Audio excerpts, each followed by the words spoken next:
27/4/2021 को Covid positive में बढ़ोतरी को देखते हुए 62 पॉजिटिव उड़न में मिले, जिसमें से 2 लोगों की मौत हुई है।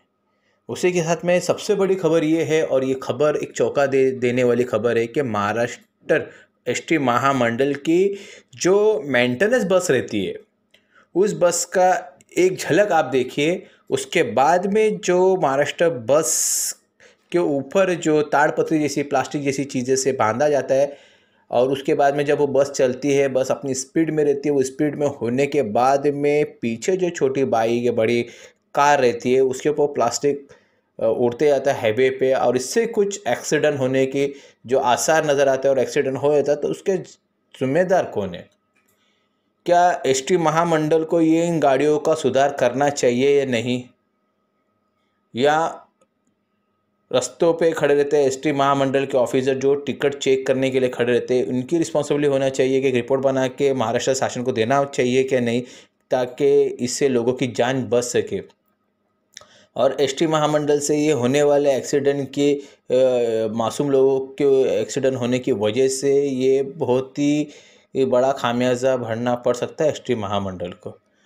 उसी के साथ में दूसरी अहम खबर है कि महाराष्ट्र में 1.5 कोटी इंजेक्शन डोज कोविड पॉजिटिव के लगाए गए हैं। दूसरी खबर विरार से आ रही है कि विरार के रेलवे स्टेशन को पूरी तरह से बंद किया गया है। थाना के एक हॉस्पिटल में आग, ऑक्सीजन की वजह से थाना के हॉस्पिटल में आग लग गई है।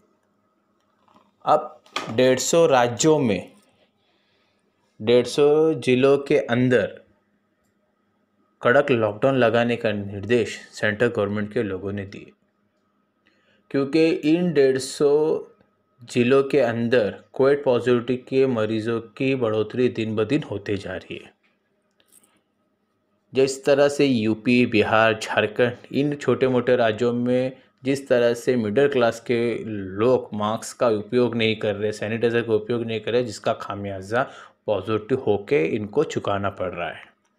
इसी के साथ में सबसे अहम खबर ये है कि आसाम में फ़िशिंग के लिए जो बड़ी बोट आती है वो चाइना से आ रही है, और इन दिनों चाइना की बोट को आसाम के किनार पट्टी पे देखा गया, जहाँ पे अपने ही इंडियन कोस्ट गार्ड को चाइना के बोट के लोग परेशान कर रहे हैं, उनसे हाथापाई कर रहे हैं और जबरन वहाँ पे घुस के फ़िशिंग कर रहे हैं। तो ऐसे में देश के हालात और नाजुक होते जा रहे हैं, क्योंकि दूसरे देश के लोग, विदेशी लोग यहाँ आके फ़िशिंग कर रहे हैं, और हमारे देश को कहीं ना कहीं अहम खतरा होते जा रहा है। कोरोना महामारी को फैलाने का काम चाइना ही नहीं किया है, अब चाइना जबरन हिंदुस्तान की बॉर्डर पर घुस के फ़िशिंग करने का दावा ठोक रहा है। इस तरह से एजेंसी ने पीएमओ से फरियाद की है, और पीएमओ को खास नज़र बनाने के लिए कहा गया है। ये थी आगाज़ न्यूज़ की अहम खबरें।